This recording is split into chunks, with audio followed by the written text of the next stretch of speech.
Ich beobachte immer mehr eine weltweite Gleichschaltung. Im heutigen Beitrag habe ich mich mit einer ganz einfachen Frage beschäftigt. Was können wir dagegen machen? Unter anderem habe ich angeschaut, welche grundsätzlichen Handlungsmöglichkeiten es gibt. Was wir ganz konkret im Alltag machen können. Und am Schluss verrate ich noch meine ganz persönliche Einsicht zu diesem heiklen Thema.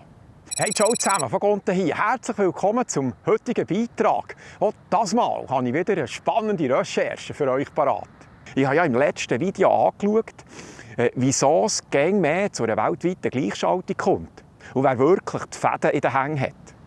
Viele der Zuschauer haben dann im Anschluss kommentiert, ja, ist ja gut und recht, aber was können wir denn dagegen machen? Das ist doch auch noch wichtig.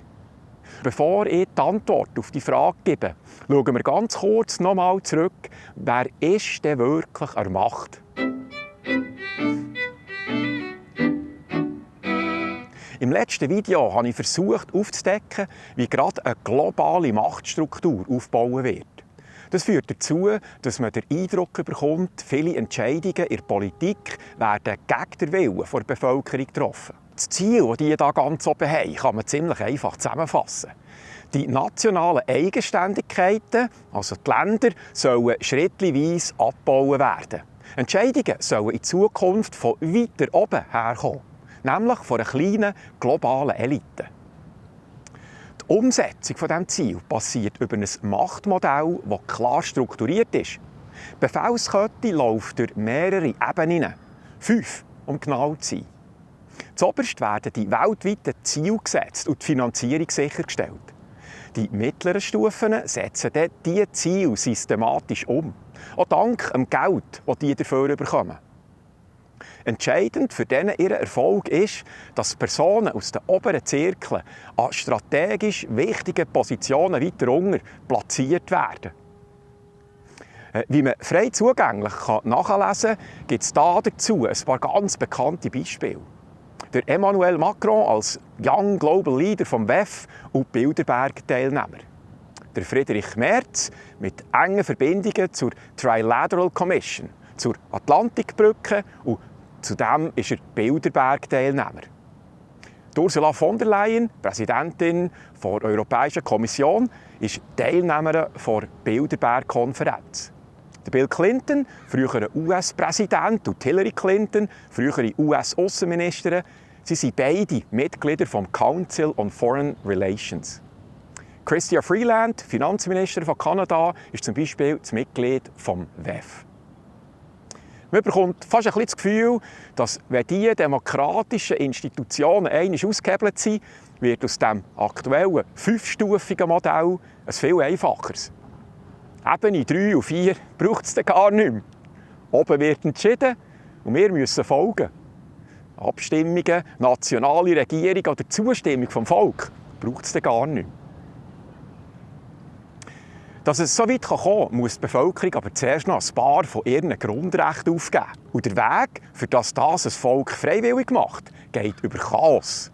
Sagen zum Beispiel der Tom Regenauer, Mel Kay, James Corbett oder Jane Davis. Angst und Verunsicherung durch ständige Krisen sind das wirksamste Werkzeug der Elite. Ein Beispiel dazu ist zum Beispiel die Politik der offenen Grenzen. Durch eine anhaltende, unsichere Situation wächst die Bereitschaft der Bevölkerung, auch harte Massnahmen zu akzeptieren. Auch dann, wenn sie die individuellen Freiheiten einschränken. Hier könnte man als Beispiel die vergangene Corona-Politik aufzählen. So entsteht ein einfaches und hinterlistiges Tauschangebot. Weniger Freiheit durch mehr Kontrolle, was aber dafür wieder mehr Ordnung und Sicherheit verspricht. Also, im letzten Video habe ich gelernt, dass Länder nicht mehr selber entscheiden sollen. Dafür soll eine kleine Gruppe von mächtigen Leuten für alle weltweit bestimmen. Und jetzt komme ich zur eigentlichen Frage von diesem Video. Was können wir denn dagegen machen? Alle Bücher und Interviews, die ich für meine Recherche ein bisschen genauer angeschaut habe, schlagen die gleiche Lösung vor. Man sollte die Macht wieder zurück nach Aachen verlagern, zu den Gemeinden. Das heisst, die lokalen Strukturen unterstützen und die wieder stärken. Der gemeinsame Nenner der meisten der Globalismuskritiker heisst Föderalismus. Oder anders gesagt, lokale Selbstbestimmung. Das ist unter dem Strich die Gemeinsamkeit, was alle diese Autoren vorschlagen.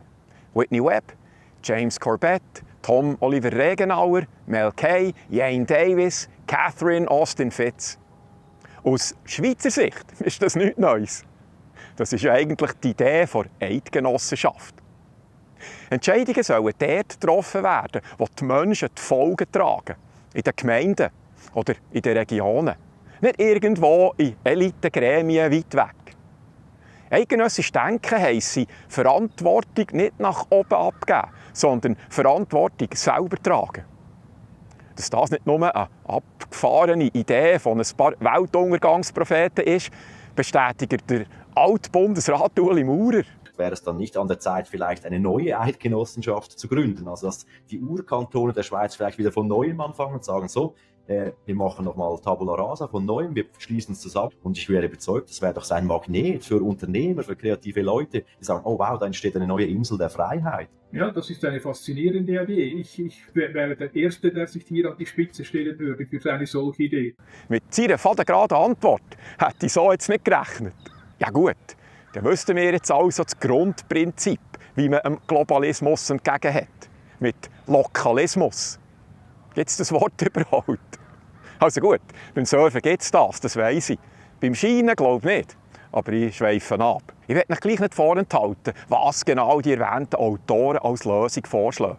Darum kurz als nächstes denen ihre Einschätzungen. Vollständigkeitshalber, ich will ja sauber arbeiten. Ich kann nur empfehlen, die Bücher selber zu studieren. Aber ich weiss auch, wie es ist. Man hat gerne genug anderes zu tun und nicht Zeit, am Abend noch vor der Schmine zu hückeln und in aller Ruhe ein Buch zu lesen. Darum habe ich das für euch gemacht. Hier das Fazit im Einzelnen. Der James Corbett legt den Fokus auf Eigenverantwortung. Wer abwartet, bis sich das Ganze von selber wiederkehrt, kann auch noch ein Zeitchen warten. Und so besteht die Gefahr, dass man ins Kontrollsystem eintrolle. Sein Ansatz lautet Exit and Build. Also eigene Alternativen aufbauen, zum Beispiel unabhängige Medien zu fördern, lokale Energieversorgung sicherzustellen oder Hausunterricht, also Kinder daheim zu unterrichten, statt alles dem staatlichen Schulsystem zu überlassen, wenn ich es stageln kann. Aus Tom Regenauers Analyse würde ich folgende Empfehlung ableiten. Eine intellektuelle Selbstverteidigung entwickeln. Oder einfach gesagt, man soll nicht alles glauben, auch wenn es noch so häufig wiederholt wird. Eigene Medien zu schaffen, also sich selber informieren und das Wissen dann weitergeben. Widerstand zeigen gegen zentrale Daten- und Kontrollsysteme. Das heisst, man soll nicht akzeptieren, dass alle persönlichen Daten an einem einzigen Ort gesammelt werden. Und vor allem, die Regionen sollen vermehrt wieder selber organisieren und bestimmen, statt alles übernehmen, was von oben nachher vorgegeben wird. Die Mel Kay fordert unter anderem lokale Transparenz und eine stärkere Bürgerbeteiligung. Das heisst, man sollte wieder wissen, wer vor Ort entscheidet und warum das entschieden wird. Also, dass man als Bürger auch mitreden und mitentscheiden kann. Widerstand gegen digitale Identitäts-Apps und zentrale Dateninfrastrukturen. Man soll die Verfassung und die Grundrechte verteidigen, auch im digitalen Raum. Konkret heisst das, Meinungsfreiheit gilt auch im Internet. Oder Datenschutz gilt auch bei Apps, Plattformen und digitalen IDs. Der Staat darf Menschen nicht einfach digital sperren oder ausschließen. Die Rechte dürfen nicht verschwinden, nur weil alles digital wird. Und dann vor allem auch regionale Selbstbestimmung und lokale Kontrollen ausbauen, statt Macht weiter nach oben abzugeben. Und da haben wir jetzt wieder die Souveränität. Catherine Austin Fitts, die sieht das Finanzsystem als grösste Gefahr. Wer das Geld digital kontrolliert, kann das Verhalten von Menschen steuern. Ihre Empfehlungen sind Schulden vermeiden, möglichst nicht auf staatliche Unterstützung angewiesen sein, die lokale Wirtschaft unterstützen und möglichst nicht vom Bankensystem abhängig zu sein. Das heisst, wenn immer nötig Bargeld haben und auch brauchen, so dass man auch ohne Bank noch einigermaßen handlungsfähig bleibt. Man baut einen lokalen Tauschhandel auf, der auf freiwilliger Zusammenarbeit basiert. Daraus kann eine lokale Währung entstehen. Wenn man diese Infrastruktur nicht aufbaut und gleichzeitig nicht dafür sorgt, dass man Zugang zu Nahrung, Energie und anderen grundlegenden Gütern hat, also zu realen Vermögenswerten, dann wird man erleben, wie schnell Land und Ressourcen in fremde Hände übergehen. Die Geschwindigkeit, mit der das passiert, ist atemberaubend. Das ist genau das, was wir im Moment beobachten. Whitney Webb warnt vor digitaler Kontrolle durch zentrale Datensysteme und digitale Identitätssysteme. Darum fordert sie unter anderem, Machtstrukturen sichtbar machen, Namen nennen und Netzwerke offenlegen. Sie sagt, wenn man Namen und Verbindungen kenne, verliere das Ganze ihren Mythos. Sie empfiehlt ebenfalls eine klare Ablehnung von digitalen ID-Systemen. Und dann sollen wir lokale Strukturen stärken. Also echte Gemeinschaften aufbauen, weil wer lokal verankert sei schwerer zu kontrollieren. Zusammengefasst, alle warnen vor einer weiteren Zentralisierung. Und alle sagen, wir sollten die vorgeschlagenen Massnahmen umsetzen, bevor die Kontrolle vollständig automatisiert werden kann. Durch eine digitale ID, digitales Zentralbankgeld und eine digitale Überwachung. Hier ein absolutes Goldvreneli von einem Video, respektive 2 Videos. Aber zuerst sagt der ehemalige Generaldirektor der Bank für internationalen Zahlungsausgleich höchstpersönlich, was sie mit dem Zentralbankgeld genau vorhaben. Und nur zum Sagen, das ist eine der absolut obersten Stufen des Machtsystems. Bei Bargeld weiß niemand genau, wer heute einen 100-Dollar-Schein benutzt. Genauso weiß niemand, wer gerade einen 1000-Peso-Schein verwendet. Der entscheidende Unterschied bei einer digitalen Zentralbankwährung ist ein anderer. Dort bestimmt die Zentralbank die Regeln. Sie legt fest, wofür das Geld verwendet werden darf und wofür nicht. Und sie hat auch die technische Möglichkeit, diese Regeln direkt durchzusetzen. Genau diese 2 Punkte sind entscheidend und sie machen den grundlegenden Unterschied zwischen Bargeld und digitalem Zentralbankgeld aus. Als nächstes der Bo Li, stellvertretender Direktor vom Internationalen Währungsfonds. Auch er gibt uns einen ungeschönigten Einblick in die Zukunft mit digitalem Zentralbankgeld. Die Medien wollen uns ja gerne zu glauben machen, wir übertreiben. Aber ich muss sagen, es ist schon ein anderes Kaliber, wenn man es direkt von einem Zentralbankbanker hört. Das können sie dann nicht mehr so einfach verharmlosen. The third way we think CBDC can improve financial inclusion. Ein weiterer Vorteil digitaler Zentralbankwährungen ist die sogenannte Programmierbarkeit. Das bedeutet, dass staatliche Stellen oder auch private Akteure festlegen können, wofür dieses Geld verwendet werden darf. Das Geld kann also mit bestimmten Regeln versehen werden, beispielsweise für Sozialhilfe oder für Konsumentengutscheine oder für Essensmarken. Durch diese Programmierung kann genau bestimmt werden, wer dieses Geld bekommen darf und wofür es ausgegeben werden kann. Beispielsweise nur für Lebensmittel. Die Idee dahinter ist, dass der Staat seine Unterstützung sehr gezielt an bestimmte Menschen geben kann. Precisely target their support to those people who need support. So that way can also improve financial inclusion. Jetzt. Ich glaube, wenn man die Globalisierung als Problem anschaut, dann scheinen all diese Empfehlungen logisch. Aber nicht alle sind so einfach umzusetzen, wie zum Beispiel der Tipp, halt auch in Zukunft so viel wie möglich mit Münzen und Nötchen zu zahlen. Das kann man ja gut machen. Aber wenn die sagen, man sollte Grundrechte auch im digitalen Raum verteidigen, dann fühle ich mich als Einzelperson ein bisschen überfordert. Darum kann ich als nächstes herausfinden, gibt es Zeugs, das wirklich jeder machen kann. Das einem zwar vielleicht ein bisschen aus der Komfortzone hält, aber nicht so sehr, dass man es eben gleich nicht macht. Und ich habe tatsächlich ein paar Sachen gefunden.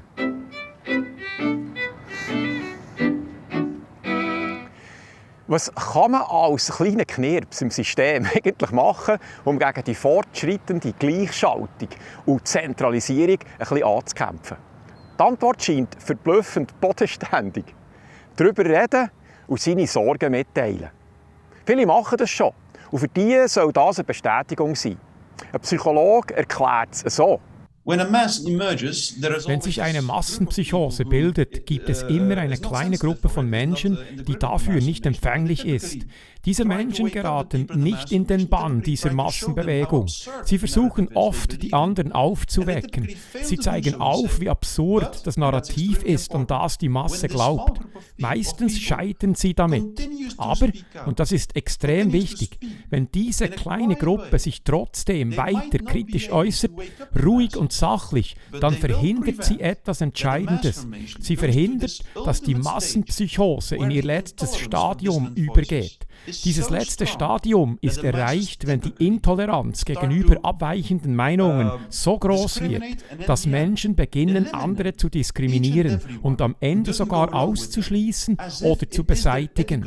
Und das geschieht dann oft mit dem Gefühl, es sei eine moralische Pflicht. Das ist typisch für das Endstadium einer Massenpsychose. In diesem Stadium werden die Massen grausam gegenüber all jenen, die nicht mitmachen. Und sie tun das, als wäre es ihre ethische Aufgabe. Wenn diese kleine Gruppe von Menschen also weiter offen ausspricht, was sie denken, dann verhindert sie genau dieses letzte Stadium. Seine Kernaussage ist also, Kritik muss raus. Man muss sie hören. Auch dann, wenn sie scheinbar nichts bewirkt. Nicht um andere sofort zu überzeugen, sondern um eine Grenze zu halten. Ich habe dazu einen praktischen Tipp, wie man mit Menschen reden könnte, die die Sache ganz anders sehen. Ich habe das mal in einem Interview gehört, aber ich kann mich beim besten Willen nicht mehr daran erinnern, wer das gesagt hat und bei wem. Ich habe das aber ausprobiert und es hat erstaunlich gut funktioniert. Ich habe gelernt, dass es 2 Varianten gibt, wie man gegen dogmatische Überzeugungen vorgeht. Erstens mit Humor. Damit ist aber nicht Auslachen gemeint, sondern mit Leichtigkeit und Witz Widersprüche im Narrativ sichtbar machen. Weil Humor die Angst entwaffnen. Das eignet sich vor allem für Personen, die das natürlich machen können, zum Beispiel Comedians. Und wenn Menschen versucht haben, sich selbst zu informieren, wurden sie von anderen beschämt. Dann hieß es zum Beispiel, bitte sag mir, dass du jetzt nicht selber recherchierst. Das habt ihr sicher auch gehört. Bitte mach keine eigene Recherche. Vor Covid hat man das übrigens schlicht Lesen genannt. Menschen dafür zu beschämen, dass sie sich informieren wollen, ist eigentlich absurd. Egal bei welchem Thema. Zum Beispiel, wenn ich sage, ich gehe ein Auto kaufen, dann würde doch auch niemand sagen, informier dich bloß nicht. Wie soll ich sonst wissen, welches Auto ich kaufen soll? Ja, frag einfach den Verkäufer. Der ist der Experte. Wer bist du denn? Henry Ford oder was? What are you, Henry Ford? Für alle anderen, und dazu gehören auch selber, gibt es eine zweite Methode. Die Ja-Aber-Taktik. Zuerst tut man Zustimmung signalisieren. Dann baut das Gegenüber nicht schon eine emotionale Abwehr auf.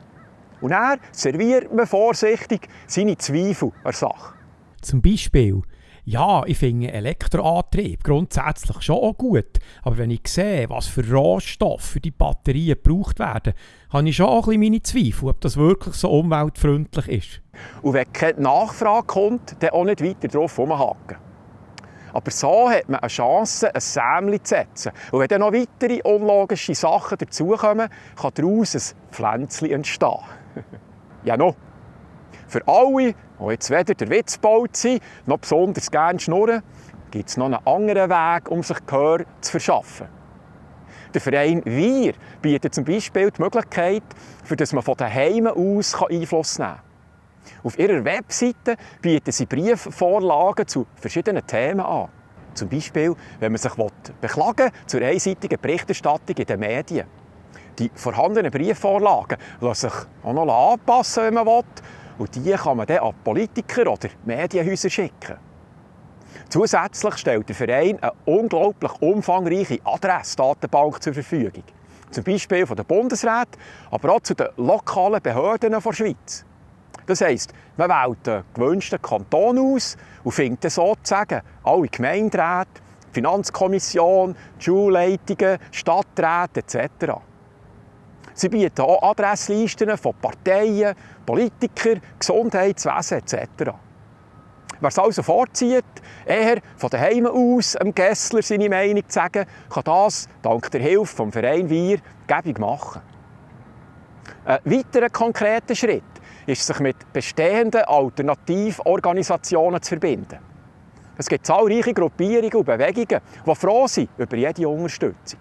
Ein Teil dieser Gruppen ist auch in der direkten Demokratie aktiv, zum Beispiel rund um Initiativen. In Sinn kommen wir da spontan die Schweizmacher oder die Freunde der Verfassung oder massvoll. Die bereiten Themen vor, tragen sie dann in die Öffentlichkeit und machen es dann an Urnen entscheidbar.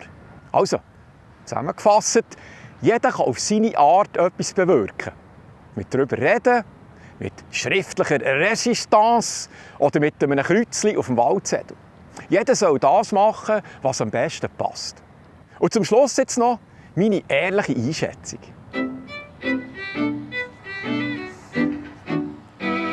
Wenn ich ganz ehrlich bin, habe ich auch keine genial einfache Lösung parat. Und wahrscheinlich gibt es die so auch nicht. Sonst wären auch studiertere Leute als ich das bin, schon lange drauf gekommen. Aber die Vorschläge, die wir vorher zusammen angeschaut haben, geben einem sicher mal einen guten Startpunkt zum Handeln. Die Hauptsache ist, glaube ich, dass man trotz all dieser Entwicklung nie den Spass im Alltag verliert. Zum Glück klingt mir das fein ein bisschen gut. Item. Es scheint also nicht die 100%ig sichere Massnahme zu geben, was die ganze Chance rückgängig macht. Aber ich meinte, was wir auf jeden Fall machen können, ist, dass wir uns vorbereiten. Wenn wir schon das Gefühl haben, es könnte ein bisschen ungemütlicher werden. Ich persönlich sehe 2 Strategien.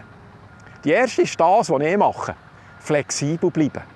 Ich habe mein Leben so eingerichtet, dass ich relativ schnell den Wohnort und den Job wechseln kann. Das habe ich auch schon ein paar Mal erfolgreich gemacht. Das heisst, wenn es irgendwo langsam heikel wird, dann einfach abtauben.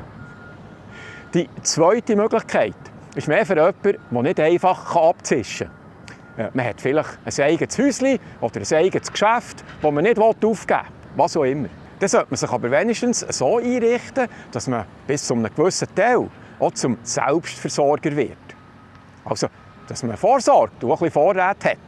Genug Food für ein Zeitchen, Wasser, vielleicht ein Gärtchen, Holz zum Feuern, so Zeug.